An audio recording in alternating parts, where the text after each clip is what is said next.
Well, there's two bills right now that are working their or trying to work their way through. Oh, there's Damon. So perfect timing. Let me talk about HB 19 first. So HB 19 was and Damon, correct me if I'm wrong, but HB 19 got postponed, correct? Is what That I is correct. understand. Yeah, it Yeah. was tabled.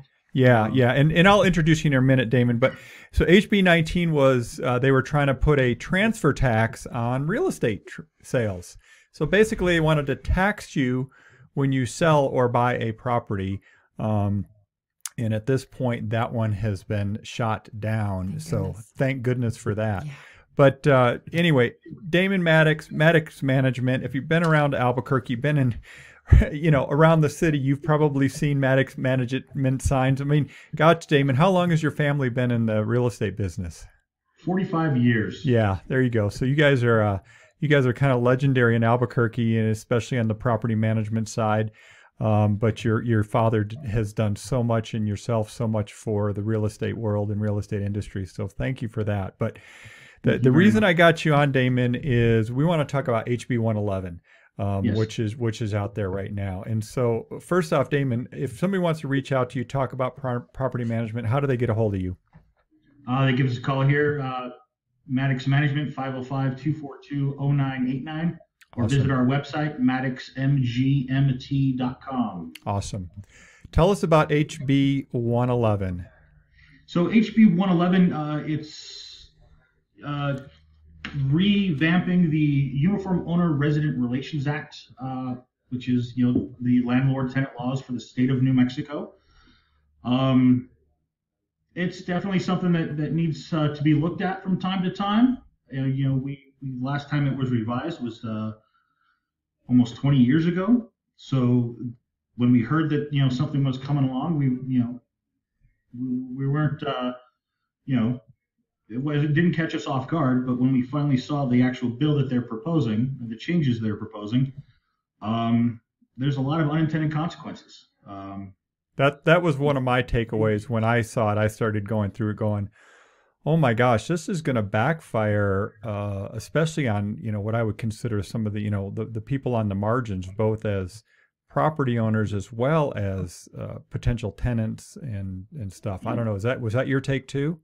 That was definitely my take. Their intent is to help grow the workforce housing, help us, the industry combat the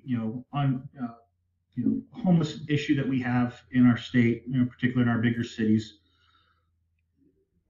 But the way they're trying to go about it is just it's going to cause much bigger problems and it's not going to fix what they're trying to fix. Yeah. So give us just some of the proposals that are out there that concern the property management community and landlord community. So the big concerns that we're having with these changes is the amount of time for an eviction, both for non-payment of rent and for lease violations. Right now, start to finish, it can take about 28 days. To go through that whole process from the time you serve that first notice. If this passes, it's 56 days for for an eviction process for somebody that's been destroying the property, a Wow. violation other than non-payment of rent. They're taking that initial 7-day notice and making it a 14-day notice, and you've got to do that twice before you can even file with the courts. Wow. The other, notable things that they want is they're adding. They want to add source of income as a protected class, which in and of itself is not a bad thing. Sounds good on the surface. Yeah. Yeah. When you're forcing landlords to take the Section 8 vouchers, you're essentially stifling the amount of rent that they can collect. It's more almost like a rent freeze for them. So wait. So this bill proposes that landlords, if somebody comes with a Section 8 voucher, which if anybody in the world, they know what that is. So that's somebody low income, they get a voucher to help supplement their rent, correct? Correct. But they're saying that landlords can't deny somebody because they're on a voucher plan? That is correct. Interesting. So provided they meet all the other criteria, they have to accept the voucher. As a company, we work with these voucher programs, and the city run or the government run programs are, wonderful to work with. The issue that we have sometimes is with the nonprofits that are offering these vouchers. They don't train their clients, their tenants, the whole process. They don't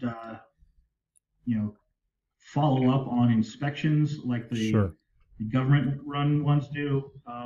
So I have some owners that do not want to take vouchers, for that reason alone. You have great programs, Bernalillo County Housing. They inspect their properties, and their clients. They help us as property managers make sure that the tenant's not destroying the place, that they're doing what they have to do to stay in their program. And same thing with the city of Albuquerque's housing. But some of the nonprofit ones do not.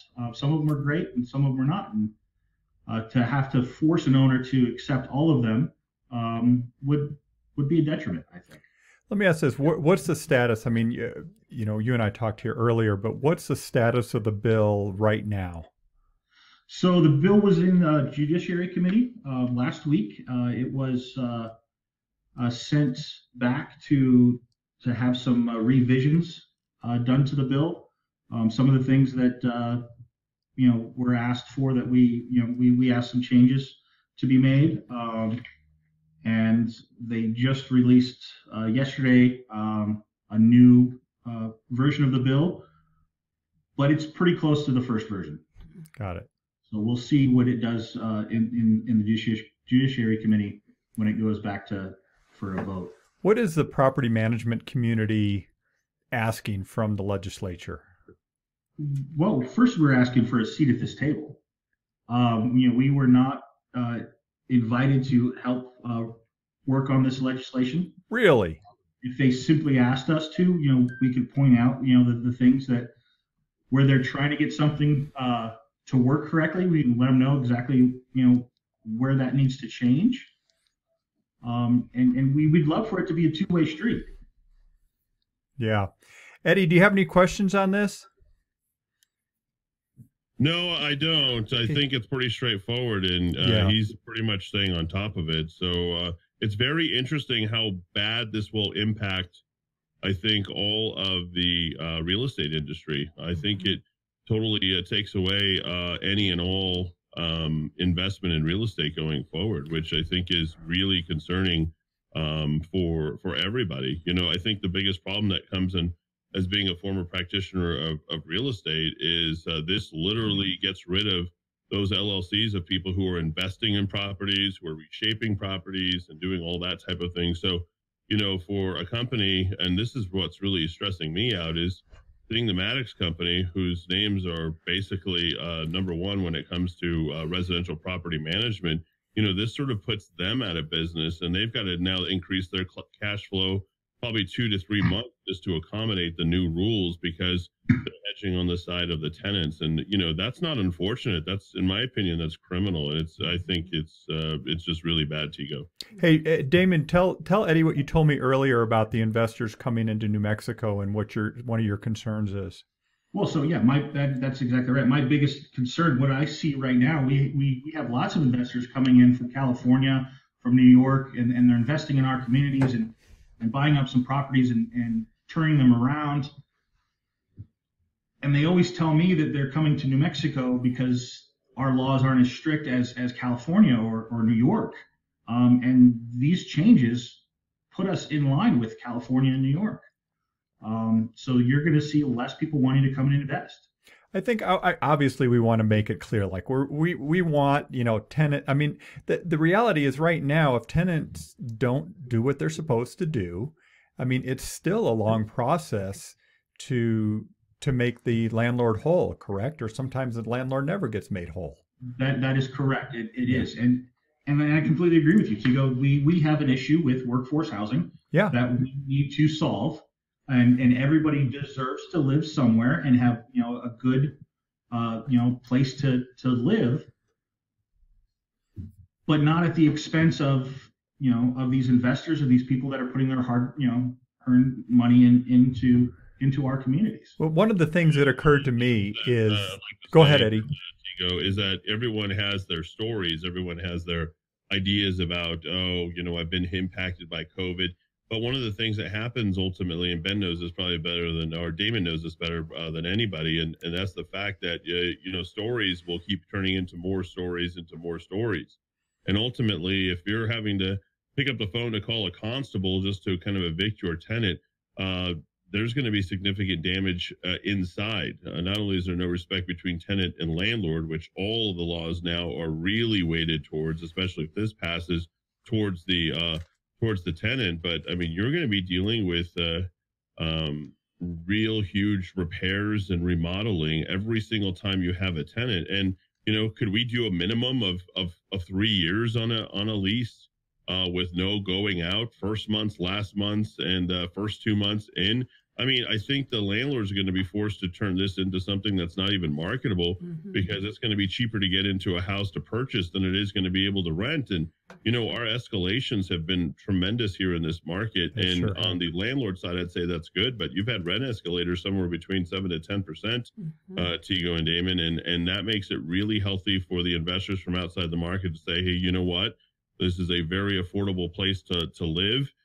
We can get in at a good rate, and there's still lots of room. Housing affordability is at an all-time high, but these people just want to rent for whatever reason.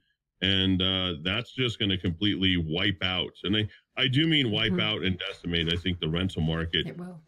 And it'll happen over a trickle-down effect over the next 3 to 5 years, where people are just making the determination that, hey, unless we have your first, last month's, and next of kin sign on the dotted line, you ain't renting from us, and then no one's going to rent, I think. Bingo. People are just going to sell. You just nailed it, Eddie. And that's the thing, is this type of bill, it's going to hurt the people on the margins the most. So you think about, obviously, the renter that's got a low credit score, that's maybe on a voucher or whatever it is, they're going to get looked at even more. They're going to be scrutinized even more. But then the other side is, Damon, what was the number? How many people in New Mexico that are landlords are just small mom and pop, own a couple properties, right? Those are the people that are going to get hurt. It's not the big, huge corporate, apartment owners, right? They got deep pockets. They can absorb it. But that little mom and pop guy that owns a couple rental properties and they can't get rent for 2 or 3 months, that's the people that's going to hurt. And they're already being hurt. Yeah. And deciding to sell. I've had many customers say. A majority of our clients, I'd say, I don't know about the entire state, but I'd say, 80% of our clients are mom and pop, single investors. Some of them, they've inherited property. I've got several widows, and this is their retirement income. They invested with their husbands, and now that this is their retirement. So when they can't get rent for 2 or 3 months, I mean, that's their monthly income that they're hoping to pay their own bills with. That's a great point. Well,